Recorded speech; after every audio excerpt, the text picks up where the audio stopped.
Hi Year 11 and or Year 12. This video is going to be to do with the evaluation section again.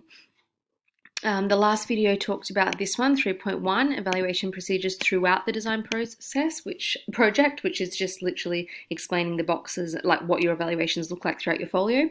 And then it also talked about the analysis and evaluation of functional anesthetics.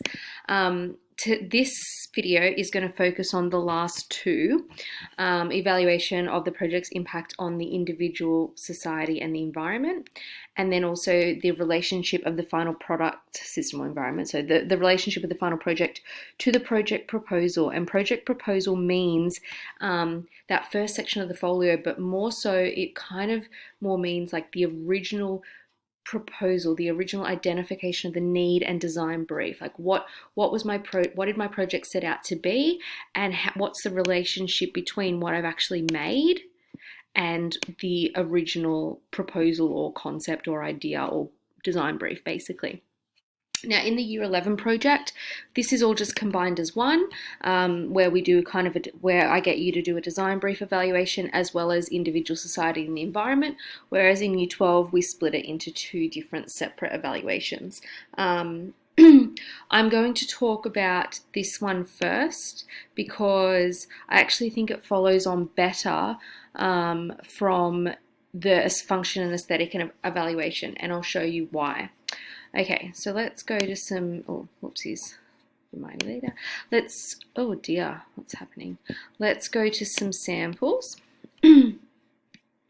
Okay, so we're with Olivia Statare. So we talked about function and aesthetics, but this is her 3.4, or for Year 11, it's 3.3. So evaluation with respect to the design brief. So what she's done is she's copied and pasted her design brief to design and produce a ball gown that raises awareness for multiculturalism in Australia. The gown will also advertise the racism problem in Australia and aim to reduce the significant effect it has on the Australian society. It shall incorporate elements of different cultures to show that no matter where you are from, when combined, you can make something beautiful. Oh, that's lovely. Anyway, so that was her initial design brief, and obviously her need was all about racism in Australia and how we're meant to be multicultural, blah, blah, blah. Then she's got her evaluation of that. Does Olivia believe that she has effectively met this design brief? And this is where she tries to prove it, and she gives evidence of why she believes that she has absolutely done what this required her to do at the beginning. So all of you, that's what I recommend you do next is you copy and paste your design brief. Some people might also want to like identify a couple of things that they raised in their need. Like some people say my design brief, my original need was this, and they kind of sum up it in like a couple of sentences what their need was, and then they have, and my design brief is this, and then they have their evaluation of whether they believe they met their design brief and why. After that is where we have the other criteria. So what else is in that section 1, which is called project proposal and management? Well, we already did function and aesthetics, but what about the other criteria in our 1.4? Ergonomics, quality, appropriateness of the design solutions. Let's have a look what other people have. Okay, so if we go to Mia's, yep, there's her aesthetic and functional ones, but then, so you don't have to you don't have to worry too much about the order of this section. So for Mia, she thought it makes sense to her that instead of having like a completely new heading and everything, she just preferred to just continue on. And so she's got her additional criteria here. So here's her ergonomic one, here's a quality one, here's a cost one, etc., etc. And then she put the heading, the 3.4 heading, or 3.3 if you're Year 11. And she's then done her design brief and evaluated her design brief. And then she's got some evidence as well to back up whatever she's said here, that she actually went to a school, etc., etc. So a lot of people do like to just let it flow on from their function and aesthetics. Let's have a look at Jasmine's. So she's got her function and aesthetic ones, but then she does have a little extra heading, evaluation of additional criteria from project proposal. And then she's got quality, ergonomics, environmental, cost, obsolescence, and she's added her own one, cultural. And then here she's got her design brief one, as well. And she's got some evidence to back it up that she's got a real person here, Mrs. Morrissey, and she's got quotes there. So all this stuff is evidence to prove that she has effectively met her design brief. And she's sort of emphasized some of the things in the design brief that she had to achieve, that it was easy for volunteer teachers and to implement in Tanzania, that it was engaging for students, and addressed key learning areas, and it addressed urgent obstacles within the schooling system. So obviously getting an actual English teacher, since it was a literacy thing, that was a perfect idea, and she's pointed out the really specific things that Miss said that were sort of the key evidence. And then she's also got Jacob Lackey, who's a primary school teacher, and he did a volunteer program over in Tanzania. So, she got him to look at the project, and he's one of my friends. So that was just convenient that I actually knew someone who went to Tanzania. And she's got quotes from him. There's evidence of him teaching in Tanzania. And then she also got a primary school student that would be the same age as those kids to also evaluate as well. So these are all evidence that she was able to gather to help prove. Oh yeah, and Olivia was doing her prac conveniently. She was doing her prac at Barony Bay, and she went with Jacob to Tanzania. So I was like, oh, perfect. Let's go up to Barony Bay and get Olivia to also evaluate it as well. So all this evaluation, there's Jasmine, all these evaluations were able to help prove that she definitely had met her design brief. Now, obviously, not all of you will have all these different evaluations. Year 12, hopefully we'll be able to get there. Year 11, I know with COVID and yours is due sooner, you might not be able to get there, but we just try to do the best we can and use the resources we have available. Obviously, you might think, oh my gosh, but I can't get other people to evaluate, it's COVID and stuff like that. Well, it's not like Jasmine could actually go to Tanzania, so her target market was not available to her, but she did her best to get, that's just her little cousin. She did her best to get, what's the best I can do to get evaluation. Anyway, so that's basically the concept of 3.4. Then 3.3, which for year 11 it's all 3.3, is evaluation of the impact of the project on the individual user, society on a larger scale, and the environment. Okay, so this one's a little bit hard to grasp at first.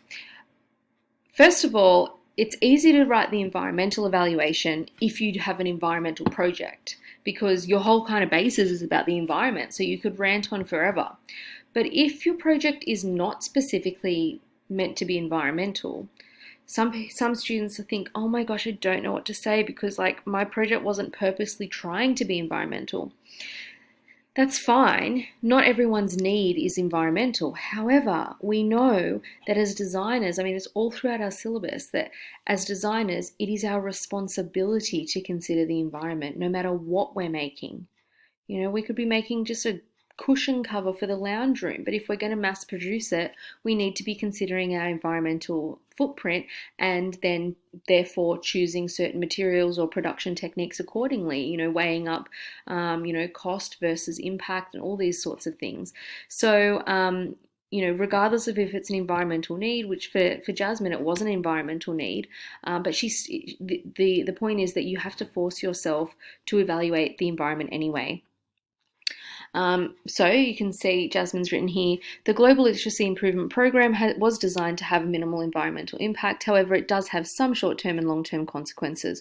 Although my products have many non-recyclable components that will ultimately contribute to polluting the environment, such as vinyl chalkboard strips and the laminate, it is designed to have a long lifespan, meaning that it will take years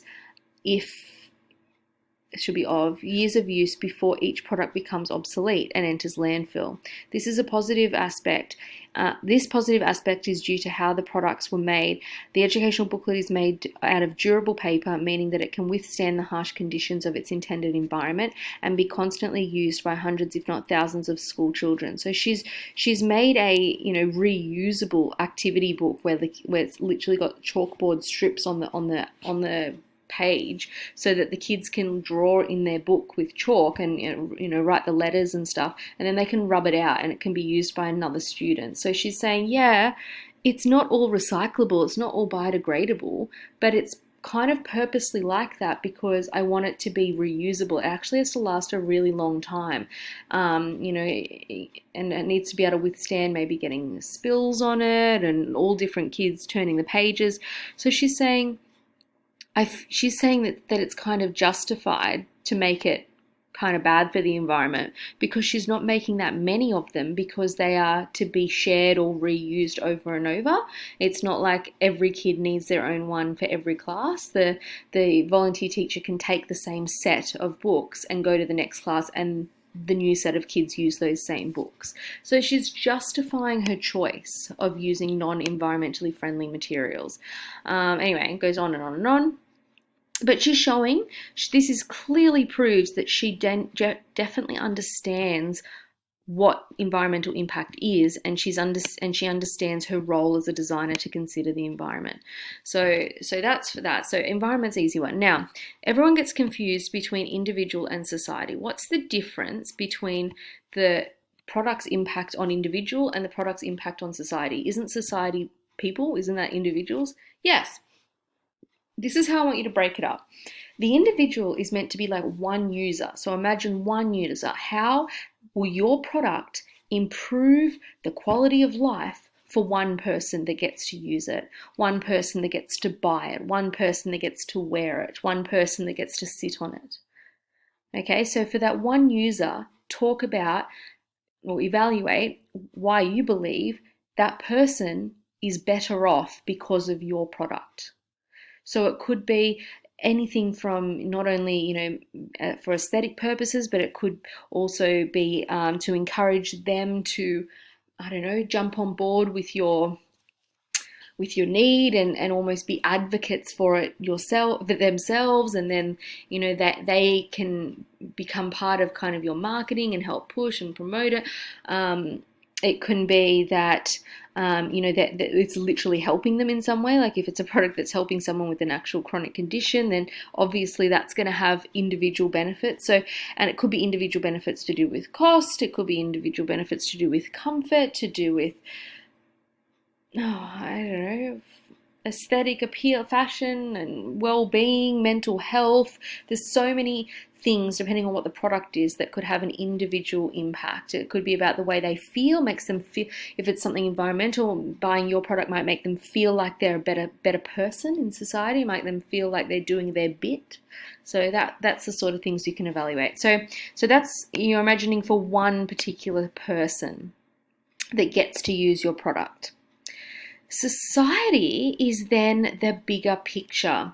So the way that I like to try to put it to students is, imagine your product is now mass produced and everyone knows about it and heaps of people use it, and it's like, it's popular, it's a well-known brand maybe. What could the impact be then? So think 5 years, 10 years down the track. What could be the impact if everyone starts using your product instead of other versions that were not as good, or other versions that, in your degree of difference, what are you comparing your product to? So you're kind of saying that, whatever those products were that you were comparing it to, they're out of the picture now and everyone uses yours. So now we're saying bigger picture. How could this have a long-lasting societal impact? Could it change the way we do things as society? Could it improve the way we act as society? Could it, help make things change? Could it help a whole community of people? I guess the society one, in my opinion, is almost kind of like an analyze. It's like, what's that bigger picture potential impact further down the track on a larger scale? So yes, they're both about human impacts. That's environment, these are human. But often in society, if your project is an environmental project, you end up talking a bit about the environment here too, because often the knock-on societal impact is that, we actually are more eco-friendly in our choices and stuff like that, and therefore it has a knock-on effect on the environment. I'm going to stop there because the time's going to run out. So I hope you understood that, and I will talk to you soon. Okay, bye.